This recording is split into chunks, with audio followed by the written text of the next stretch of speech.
For her senior thesis in 1989, the year of my conception, Wendy Kopp of Princeton University focused on education inequality in America.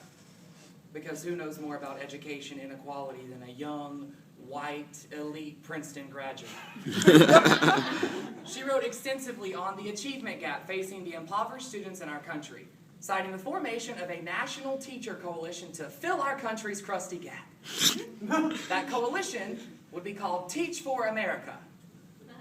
Because America, well, she's pretty dumb.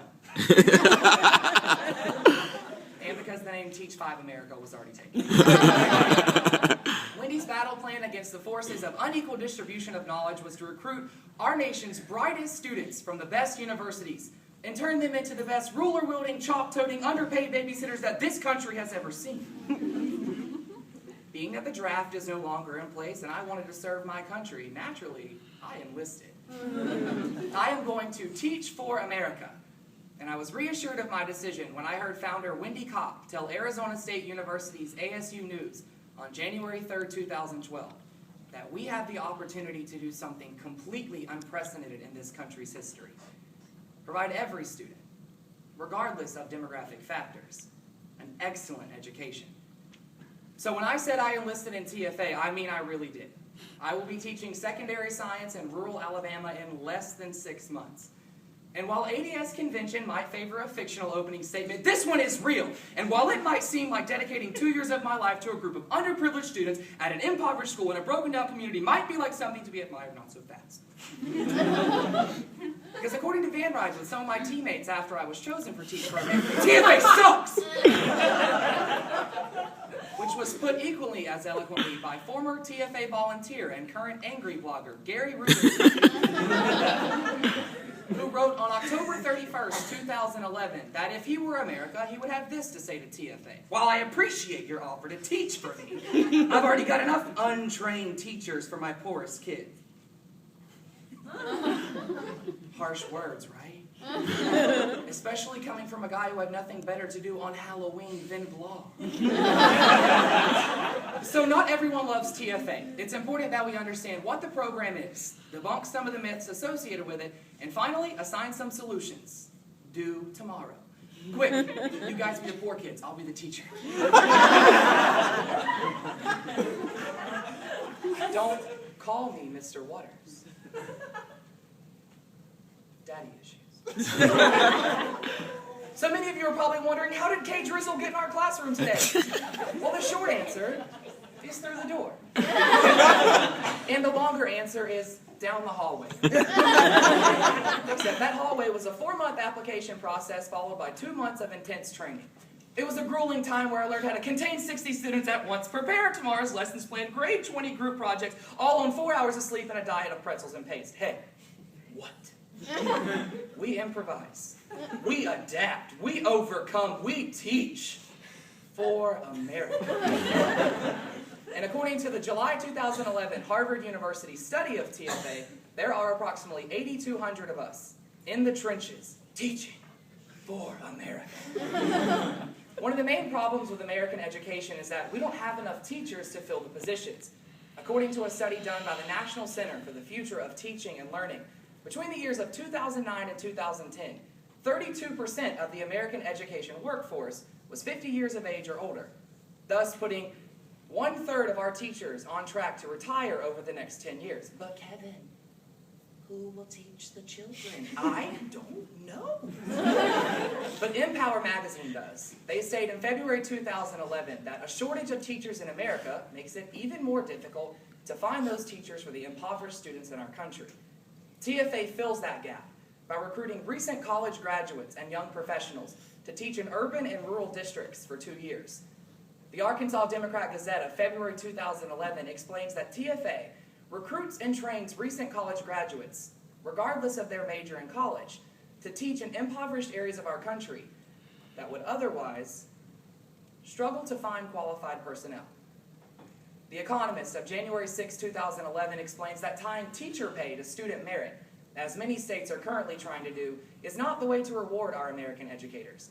Instead, they cite the National Center for the Teacher Accreditation and Education which recommends residency-style programs like Teach for America to fill that gap in the coming years. But TFA isn't perfect, so it's time for a little Q&A with K-Dub. First, on January 28, 2011, Fordham professor Mark Nason asked the LA Progressive, "Why are you only here for 2 years?" Well, Mr. Nason, I signed a contract to teach for 2 years, but I'm committed to stay in the classroom for as long as I can. Many Teach for America Corps members stay beyond their 2-year commitments. Some move on to other classrooms or other areas of education. In fact, Education Week of October 4th, 2011 states that 66% of Teach for America Corps members remain in their public school classrooms beyond their 2-year commitment. Okay, next, little Linda asked, my dad says you totally aren't qualified and that you probably didn't even study science in college, so why should we listen to you? Well, Linda, your daddy's right. I studied business in college, just like your music teacher, Mr. Chandler, studied hospitality in college. But that doesn't make him any less of a flautist. The previously cited Harvard University study states that each Teach for America Corps member must meet regional educational requirements before being selected and placed, and that each region has different requirements for their Corps members. So in other words, I have to pass the same test that your other science teachers might have to. So bam, Linda. I realize that I, as a business student with no background in education, might not be the #1 option for schools this fall.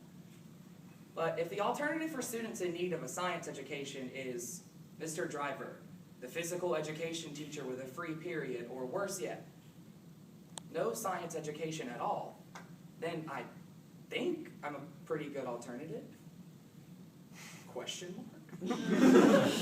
Teach for America places teachers who want to be there in classrooms with students who might otherwise not have a teacher.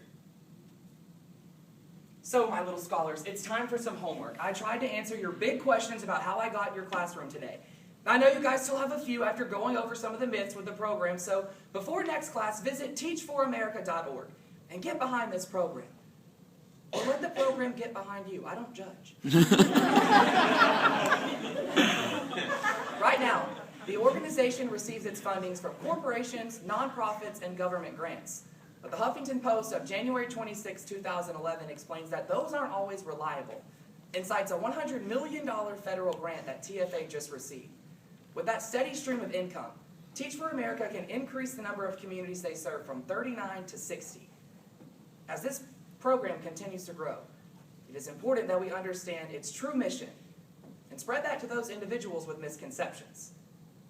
I am just as nervous about being a teacher in 4 months as you guys are about me being a teacher in 4 months, but I've done my research, which is why I applied in the first place. TFA isn't perfect, but what program is? Andrew Rotherham from Public Radio International in February 2011 states that this back and forth attack year after year is incredibly counterproductive. And what we should be doing is encouraging these first-year teachers, because Rotherham says we already don't get enough support, and I'm not even an A cup. Look, we could all think of that Teach for America Corps member who joined for what we might consider are the wrong reasons, to add a line to their resume, or to have some time to sniff glue while surrounded by overtraumatic, prepubescent, stank-footed students, but hey, that's also why some people do forensics.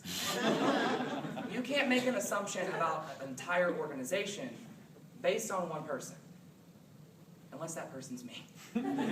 After understanding what Teach for America is and answering some of the judgmental, concerned questions about the program, I hope you guys feel a little bit more enlightened on Teach for America's role in combating that achievement gap for the impoverished students in our country, and a little bit more at ease knowing that I am awesome. Together, we can achieve my hope, and the hope for Teach for America, that when it comes to K-12 education, matters of class can be dismissed.